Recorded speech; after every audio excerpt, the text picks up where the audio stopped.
Control accounts exist to keep the ledger accurate and easy to check.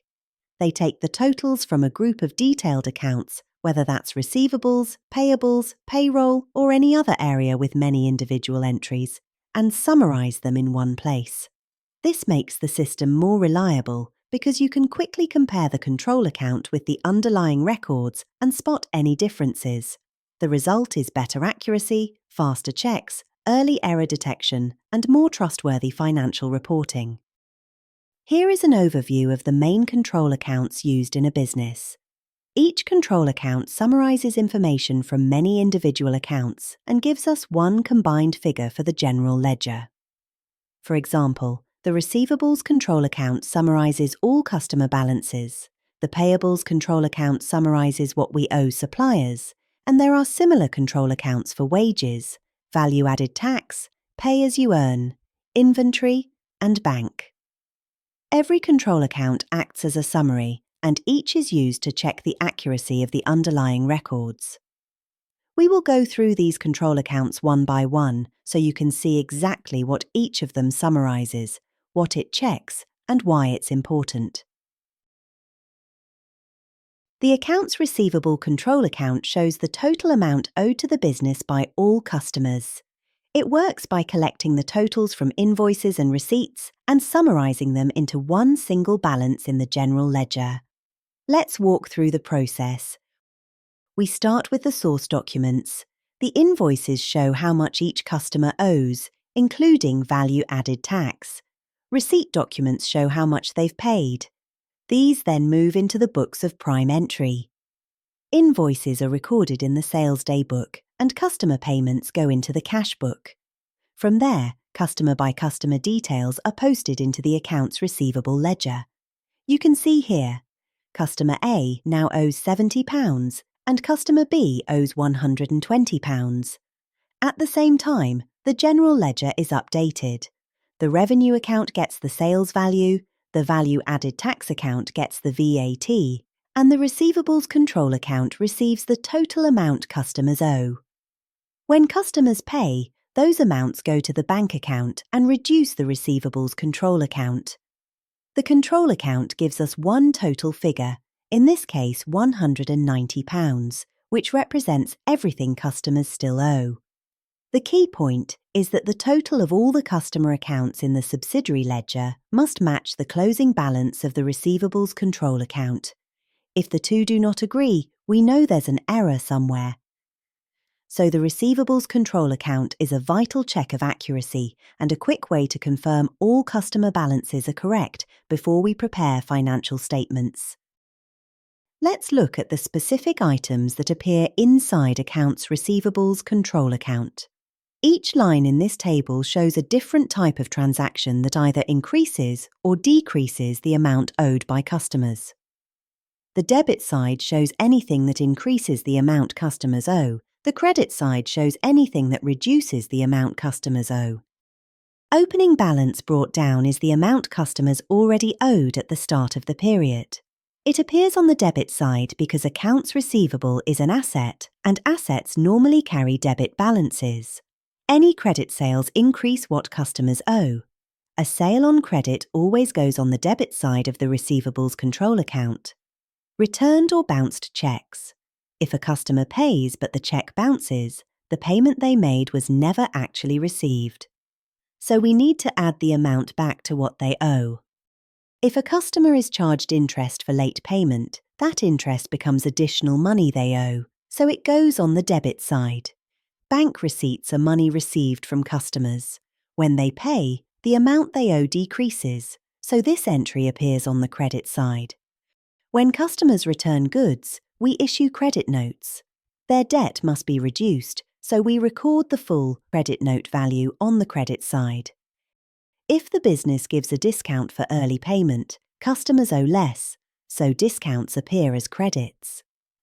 Bad debts written off is when a customer will never pay. We remove the amount they owe from the control account. This is a credit entry because we reduce the receivable.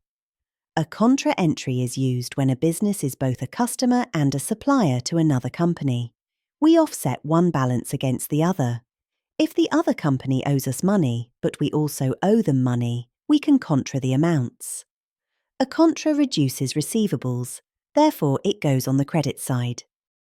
Let's walk through a full example of how the Accounts Receivable Control Account works in practice. At the end of the month, we want to calculate how much money customers owe the business. Here are the transactions for the month. We started with an opening balance of £25,000. That means customers already owed us this amount at the start of the period. During the month, we made £12,000 of credit sales. Those sales increase what customers owe, so this goes on the debit side. A customer's cheque bounced for £600. That means the payment failed, so the customer still owes the money. Customers then made £18,000 of payments. These reduce the amount owed, so they go on the credit side. We issued a £1,000 credit note. This reduces a customer's balance, so that also goes on the credit side. The closing balance on the Receivables Control Account is £18,600 debit. That means customers still owe the business at the end of the month. Let's look at why the total of the receivables ledger might not match the Accounts Receivable Control Account. If they don't match, it means something has gone wrong in the posting process, either in the customer accounts or in the control account itself. We'll look at the most common causes of these discrepancies. An invoice is omitted or entered twice. An invoice is overstated or understated. A credit note is omitted or entered twice, or a credit note is overstated or understated. Let's break each one down with simple, clear examples. Let's look at the invoice omitted error. In this example, an invoice for £150 has been recorded correctly in the individual customer's account within the Accounts Receivable ledger, but it was not posted to the Accounts Receivable Control Account. Because the control account is missing this invoice, the ledger total is £150 higher than the control account. This creates a discrepancy between the two records. This type of error is known as an invoice omission. The transaction exists in the ledger but never made it to the control account. Let's look at the invoice entered twice error. In this example, the same invoice for £150 has been entered twice in the Accounts Receivable ledger, making its balance higher than the control account. This is a classic duplication error in the subsidiary ledger, where a transaction is accidentally entered more than once. Another type of error is overstated invoice. In this example, the invoice should have been recorded at £50, but in the Accounts Receivable ledger it has been entered as £75. That means the invoice is overstated by £25 in the customer ledger. This creates a difference between the ledger and the control account and is an example of an overstated invoice in the subsidiary ledger. Another type of error is understated invoice. In this example, we have an invoice that should have been recorded at £100, but in the Accounts Receivable ledger it has only been entered as £75. This means the invoice has been understated by £25 in the subsidiary ledger. The Accounts Receivable Control Account, however, shows the correct figure of £100. Because the invoice was understated in the ledger total ends up being lower than the control account. Next type of error is omitted credit note. In this example, a credit note for £200 has been issued and correctly entered in the Accounts Receivable ledger. However, it has not been posted to the Accounts Receivable Control Account. A credit note reduces the amount owed by the customer. Since the ledger has recorded it, the ledger balance is correctly reduced to £1,000. But because the control account did not record the credit note, its balance remains at £1,200, which is £200 too high. This is an example of a credit note omission from the control account. Next type of error is credit note posted twice. In this example, a credit note for £150 has been issued, and it should reduce the customer's balance only once. However, in the Accounts Receivable ledger, the credit note has been entered twice. Because a credit note reduces the amount owed, entering it twice means the ledger balance is reduced by £300 instead of the correct £150. Meanwhile, The Accounts Receivable Control account shows the correct posting. The credit note is recorded only once, so the control account is reduced by £150. As a result, the balance in the ledger is £1,000, while the control account stands at £1,150.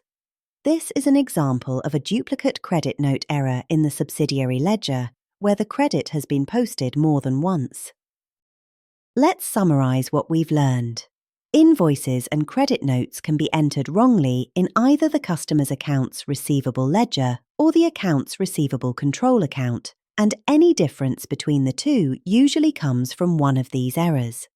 Because invoices make the balance go up and credit notes make the balance go down, the key is simply checking whether the balance has moved too much or not enough.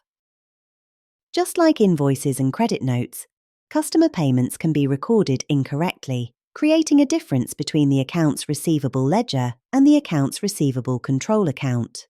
The only principle to remember is, a payment should reduce the amount the customer owes, so any mistake will make the balance either too high or too low. The Payables ledger control account is a summary account in the general ledger that shows the total we owe to all suppliers. It is supported by the Payables ledger or purchase ledger, which contains individual accounts for each supplier. The sum of all supplier balances in the ledger must equal the balance in the control account. Everything starts with source documents, such as supplier invoices, supplier credit notes, payments to suppliers. The purchase invoices flow from the purchase day book into the Payables ledger, and payments flow from the cash book.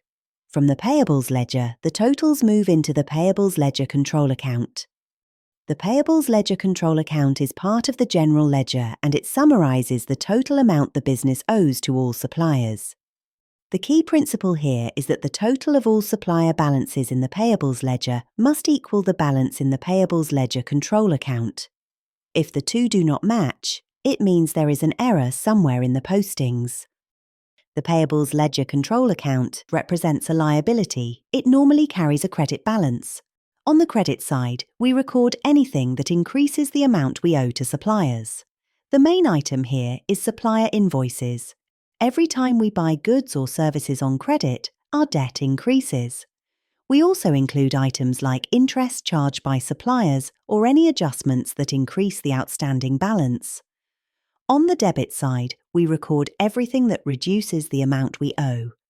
This includes payments to suppliers, supplier credit notes, purchase returns, and discounts received. Any transaction that decreases our liability goes on the debit side. By the end of the period, the credit side minus the debit side leaves us with a closing credit balance.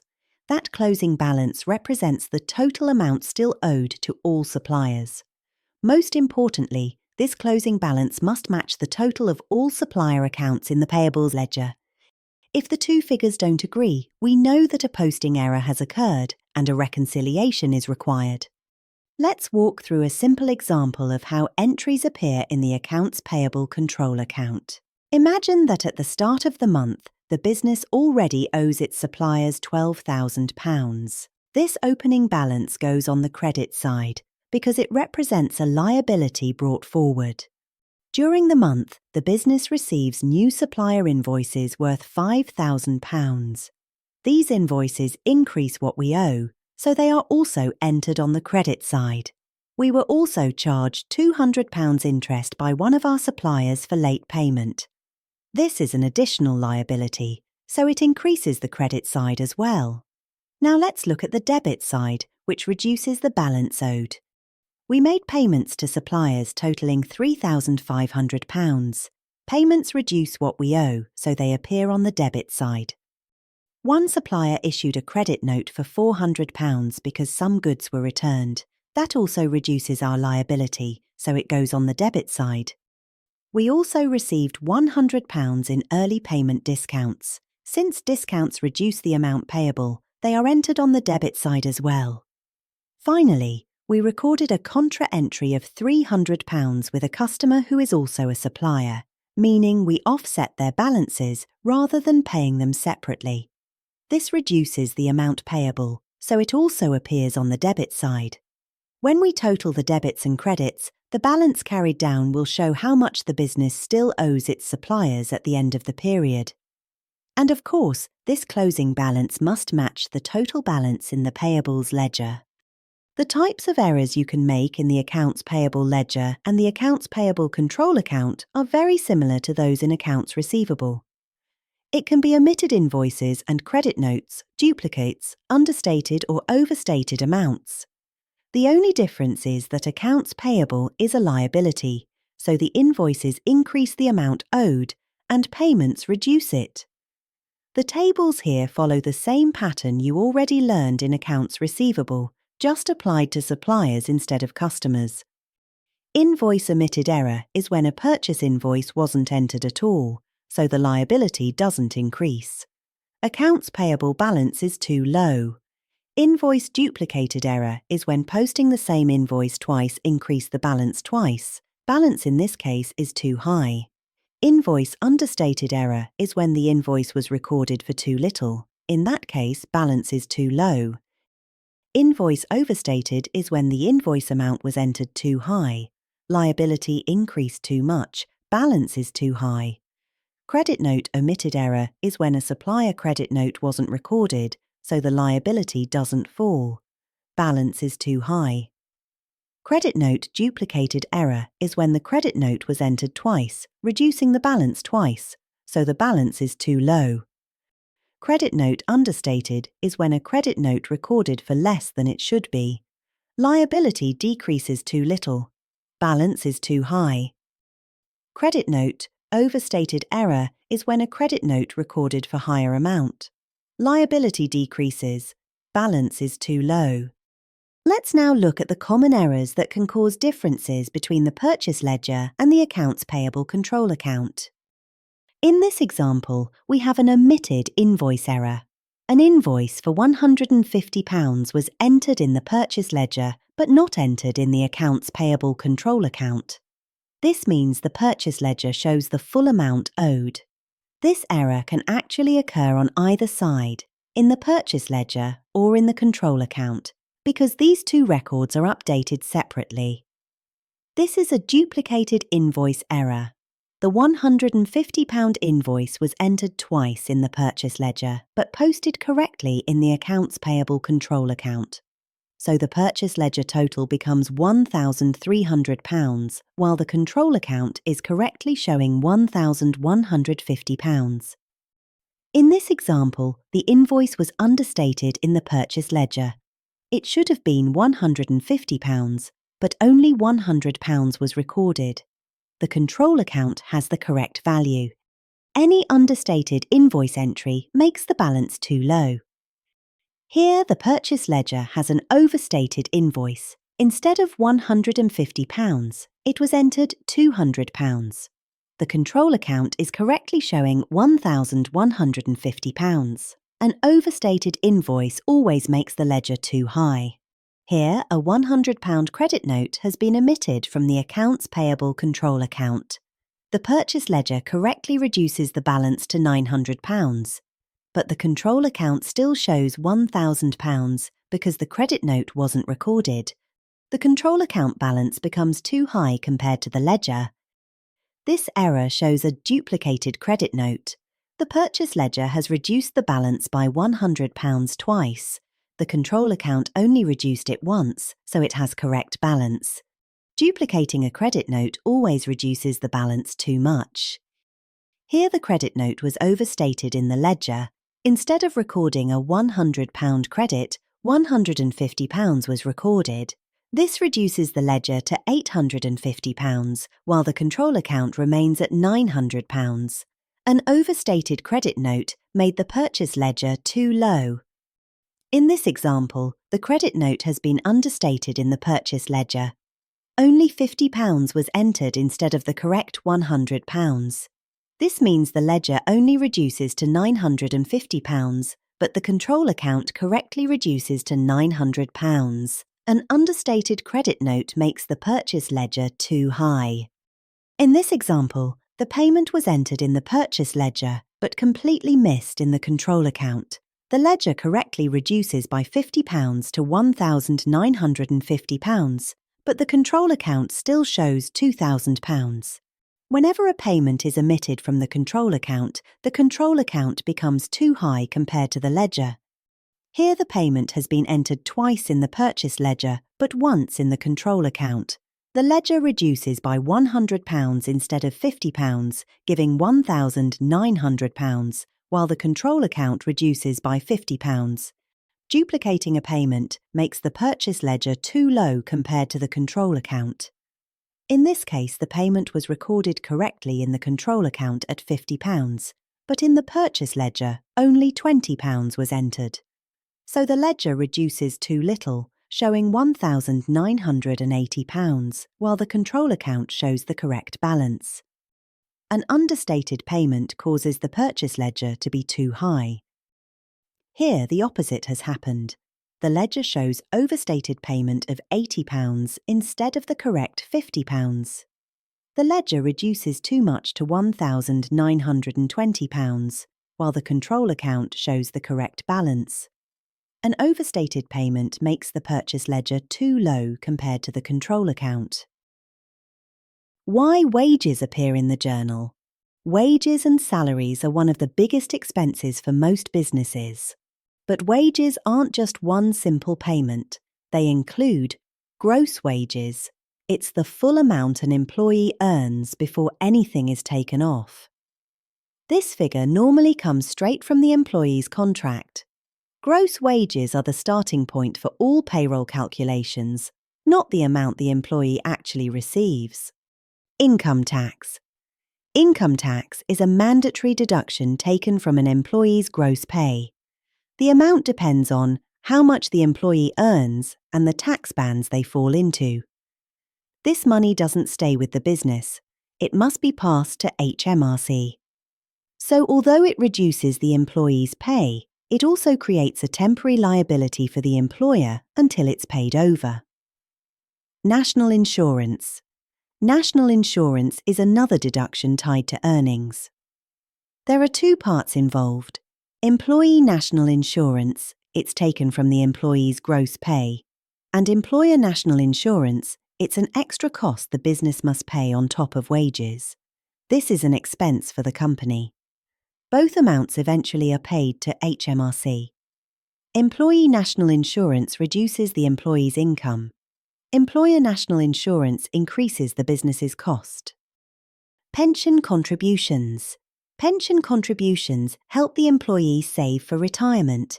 They usually involve employee pension contribution, which is deducted from pay, and employer pension contribution, which is added cost for the employer.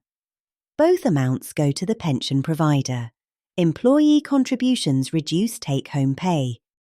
Employer contributions increase the business's total cost. Net wages are the take-home pay, the amount the employee actually receives into their bank account or in cash. It is calculated as gross wages minus income tax minus employee national insurance and any other deductions like pension. Net wages represent the actual payment the business makes to employees. Wages expense represents the full cost to the employer of having staff. It includes gross wages, employer's national insurance, and employer's pension contributions. These extra employer costs are not optional. They are required by law. Because wages include many small parts, they do not flow neatly through one ledger. That's why wages are treated as a non-regular transaction, recorded in the journal first. The journal helps us show all parts of the wages cost, clearly explain what's happening, link expenses, liabilities, and bank movements, and keep a full record that is easy for auditors or future bookkeepers to follow. To keep everything tidy, we use a wages control account, an account that temporarily collects all payroll entries before they are posted to the correct ledger accounts. After all postings are complete, the wages control account should balance to zero, confirming everything has been allocated correctly. Let's look at the payroll figures we'll be using for this month's example. A business has several key components that make up its payroll. First, we start with gross wages. That's the total pay that employees earn before any deductions. From this amount, we then apply the statutory deductions. The first major deduction is income tax. Next, we have employee national insurance, which is the employee's contribution. In addition to what employees pay, the employer also has obligations, so we include employer national insurance, which is the employer's cost, calculated separately from the employee's deduction. We also include pension contributions. There are two parts here: employee pension contributions, which come out of the employee's pay, and employer pension contributions, which the employer adds on top of the employee's wages. All of these figures together give us a full picture of the payroll costs for the business, the employee's take-home impact, and the employer's total payroll expense. These numbers will be used throughout the worked example so we can see clearly how payroll is recorded in the accounting system. Here's how the total wages expense is calculated step by step. The wages expense shows the true total cost of employing staff. It includes not only the gross wages, but also the additional costs the employer must cover. Start with the gross wages. This is the amount the employee earns before any deductions. Add the employer's national insurance contribution. Employers must pay national insurance on top of the employee's wages. Add the employer's pension contribution. Add all three together to get the full cost of employing staff. This gives total wages expense of £14,260. The total wages expense of £14,260 is subsequently posted to the wages control account to record the full cost of wages for the period. Let's talk about net wages, the amount employees actually take home. When an employee earns wages, the amount they see on their contract or payslip under gross wages is not what they actually receive in their bank account. Gross wages are the total earnings before any deductions are removed. To find net wages, we start with the gross wage figure and then subtract all the compulsory and voluntary deductions. In this example, the employee has gross wages £12,800. From this, we subtract several deductions. First, income tax £2,100. Second, employee national insurance £980. Third, employee pension contributions £600. When we subtract these amounts from the gross wage, we get net wages £9,120. This is the actual amount paid to the employee, their take-home pay. It's what arrives in their bank account after all legally required and agreed deductions have been made. Now, we must record the payment to employees in the accounts. When the business pays, the employee's money is leaving the business bank account, so we credit the bank account. This shows that £9,120 has been paid out to employees. At the same time, we need to reduce the amount we owe to employees. The wages control account originally held the net wages as a liability. To clear this liability, we debit the wages control account. This entry removes the amount owed to employees, showing that the wages have now been paid. Let's look at the HMRC liability created. This liability represents the total amount the business must pay over to HMRC after the payroll has been processed. We calculate it by adding together the income tax deducted from employees, the employee national insurance, and the employer national insurance. So here we take £2,100 for income tax, plus £980 for employee national insurance, plus £860 for employer national insurance. When we add these together, we get HMRC liability £3,940. Now that we've calculated the HMRC liability of £3,940, we need to record this properly in the accounts. When we create the HMRC liability, we are recognising money that the business must pay to HMRC later. Here's how we post it. Credit HMRC liability account. This shows that £3,940 is now owed to HMRC, and debit wages control account to balance the double entry. Now let's look at the pension fund liability. This liability represents the total amount the company must pay over to the pension provider. It includes both the employee's and employer's contribution. In this case, we add employee pension contribution £600 and employer pension contribution £600, which gives us pension fund liability £1,200. This is the amount the business now owes to the pension provider following payroll. Once the total pension fund liability has been calculated, we need to record it correctly in the accounts. This amount represents money the business now owes to the pension provider. We credit the pension contribution liability account because this is a liability the company must pay, and debit the wages control account. Now let's summarise the full breakdown of the wages control account. The wages control account is used to gather all payroll-related amounts in one place. Let's break down how each part of the payroll flows through this account. First, we credit wages control account £14,260 and debit wages expense for the total payroll cost. Second, when employees receive their net pay, the business pays money out of the bank. So we debit the wages control account £9,120 to reduce what we owe to employees and credit the bank to show the payment has been made. This clears the net wages portion from the control account. Third, amounts owed to HMRC. We deal with income tax, employee and employer national insurance contributions, together totalling £3,940. These are liabilities owed to HMRC, so we transfer them to the HMRC liability account. Debit wages control account £3,940 and credit HMRC liability.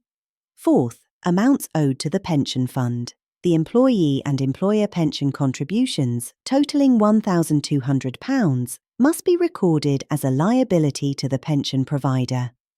Debit wages control account £1,200 and credit pension contributions liability. If we add up all the debits and credits from the wages control postings, we see that total debits and credits equal £14,260. Because the totals match, the journal is perfectly balanced. Final summary. The wages control account works by holding all payroll-related amounts temporarily, clearing them out to the correct accounts, bank, HMRC, pension fund, ensuring the entire payroll journal balances. This structure keeps payroll accounting clean, accurate, and easy to follow. VAT, or value-added tax, is a tax applied to most goods and services sold by VAT-registered businesses in the UK. It's a consumption tax, meaning it's ultimately paid by the end consumer. Businesses collect value-added tax on behalf of HMRC. A business must register for VAT if its taxable turnover goes over the VAT registration threshold, currently £90,000 per year, but always check HMRC for the latest figure. It expects its turnover to exceed this threshold within the next 30 days. Businesses can also register voluntarily even if they're below the threshold. For example, if they want to reclaim VAT on purchases or appear more established to other VAT-registered businesses. Output value added tax is the VAT a business charges on its sales to customers. For example, if a business sells goods for £100 and the VAT rate is 20%, the customer pays £120 in total. The output value added tax is £20. Input value added tax is the VAT a business pays on its purchases from suppliers. For instance, if the business buys materials for £50 plus 20% VAT, it pays £60 in total. The input value added tax is £10. How value added tax works. Businesses don't pay all the value added tax they collect. Instead, they pay HMRC the difference between value added tax they charge and the VAT they've already paid.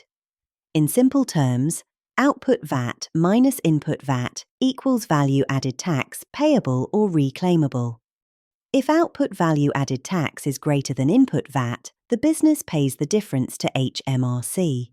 If input value added tax is greater than output VAT, the business can reclaim the difference from HMRC. Now let's look at how value added tax appears in our accounting day books, specifically the sales day book and the purchases day book. Remember, the sales day book records all credit sales to customers, while the purchases day book records all credit purchases from suppliers. In the sales day book, we record the value added tax we charge on our sales. This is called output VAT. For example, on the 4th of January, Bright Home Interiors bought goods worth £850. VAT at 20% is £170, giving a total of £1,020. When we add up all the sales for the period, we get net sales, £2,445, value added tax charged, £489, total sales, £2,934, £489 of VAT doesn't belong to us. It's money we've collected on behalf of HMRC. Next, in the purchases day book, we record the value added tax we've paid to suppliers. This is called input VAT. For example, on the 3rd of January, we bought goods from Office Pro Supplies for £620. Value added tax at 20% is £124, making the total £744.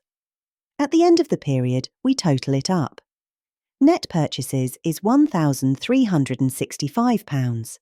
VAT paid, £273. Total purchases is £1,638. This £273 of input value added tax can usually be reclaimed from HMRC. Let's look at double entry for value added tax. When a business makes a credit sale, it charges VAT to the customer. That's our output value added tax. Double entries are debit accounts receivable £2,934. This is what customers owe. Credit revenue account £2,445. This records the sale itself. Credit VAT on sales £489. This is the VAT we've collected on behalf of HMRC. So, output VAT increases our liability to HMRC because we've collected tax from customers. Now let's look at input value added tax. Double entries are credit accounts payable £1,638, what we owe suppliers. Debit expenses or purchases £1,365, for the cost of goods and services. Debit VAT on purchases £273, because we can reclaim this from HMRC. So, input value added tax increases our recoverable amount from HMRC. When we prepare our VAT return, we compare output value added tax from the sales day book, £489, £273, input VAT from the purchases day book. We then pay HMRC the difference, £216, which is £489 minus £273. Next, we're going to look in more detail at what exactly goes on each side of the value added tax control account, where those figures come from in the bookkeeping process, and how the account is built up from our day books and cash book. This table shows the exact sources from which VAT amounts are transferred into the value added tax control account. Notice how the VAT from the credit side of the cash book appears as a debit in the VAT control account. That's because cash going out generally relates to input VAT, and value added tax from the debit side of the cash book goes on the credit side here because money received normally relates to output VAT. Let's look at input value added tax. First is value added tax paid to HMRC. We record this on the debit side of the VAT control account. The reason is that the value added tax payment reduces the liability that previously existed on the credit side of the account. So we debit control account in order to reduce that credit balance. Next is VAT on purchases, which is posted to the debit side because it can be reclaimed from HMRC on the value added tax return.